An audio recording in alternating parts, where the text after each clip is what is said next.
painted gables and nankeen yellow front of a house on the opposite side of the street. Lord Hay, overhearing the last remark, turned his head and asked innocently, "Oh, did Sir John tell you so, Mr. Creevey?" An involuntary smile flickered on Judith Worth's lips. The ostrich-curled plumes in Lady Georgiana's hat quivered. She raised her muff to her face. The company was allowed a moment to reflect upon the imaginary spectacle of more than 6 feet of taciturnity in the handsome shape of Sir John Colborne, Colonel of the Fighting 52nd, unburdening his soul to Mr. Creevey. Mr. Creevey was not in the least abashed. He shook a finger at the young guardsman, and replied, with a knowing look, "Oh, you must not think I am going to divulge all the sources of my information, Lord Hay." "I like the Prince of Orange," declared Hay. "He's a rattling good fellow." "Oh, as to that—" Lady Worth, aware that Mr. Creevey's opinion of the Prince would hardly please Lord Hay, intervened with the observation that his brother, Prince Frederick, seemed to be a fine young man. "Stiff as a poker," said Hay. "Prussian style. They call him the Stabs Captain." "He's nice enough to look at," conceded Lady Georgiana, adjusting the folds of her olive-brown pelisse. "But he's only 18, and can't signify." "Georgie!" protected Hay. She laughed.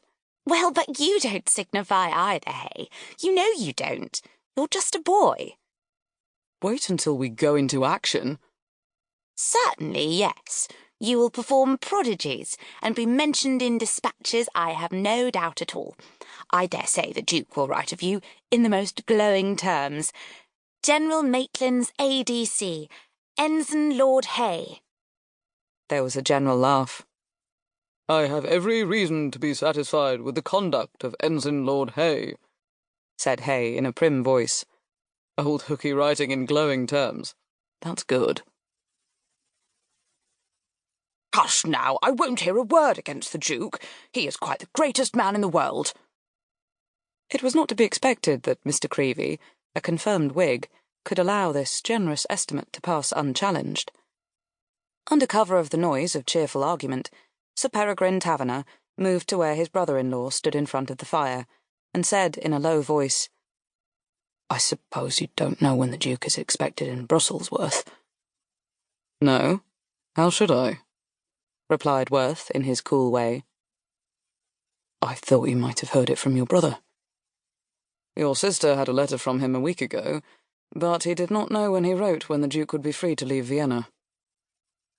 "He ought to be here. However, I'm told that since Lord Hill came out, the Prince has not been talking any more of invading France. I suppose it's true he was sent to keep the Prince quiet?"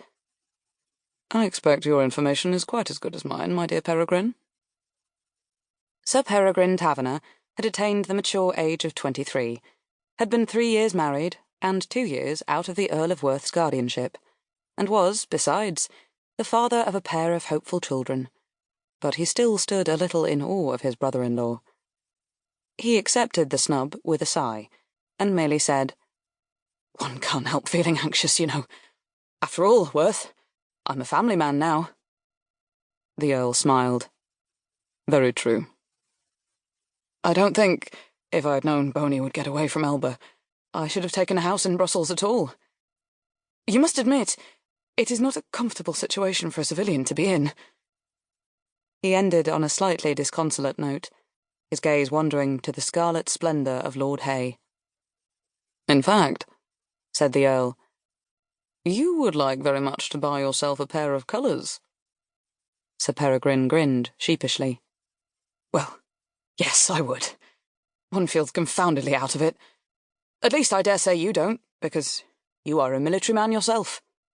"My dear Perry, I sold out years ago." The Earl turned away from his young relative as he spoke, for Lady Georgiana had got up to take her leave. Beside Judith Worth's golden magnificence, Lady Georgiana seemed very tiny. She submitted to having her pelisse buttoned close to her throat by her tall friend, for even on this 4th day of April the weather still remained chilly, stood on tiptoe to kiss Judith's cheek, promised herself the pleasure of meeting her at Lady Charlotte Greville's that evening, and went off under Hay's escort to join her mother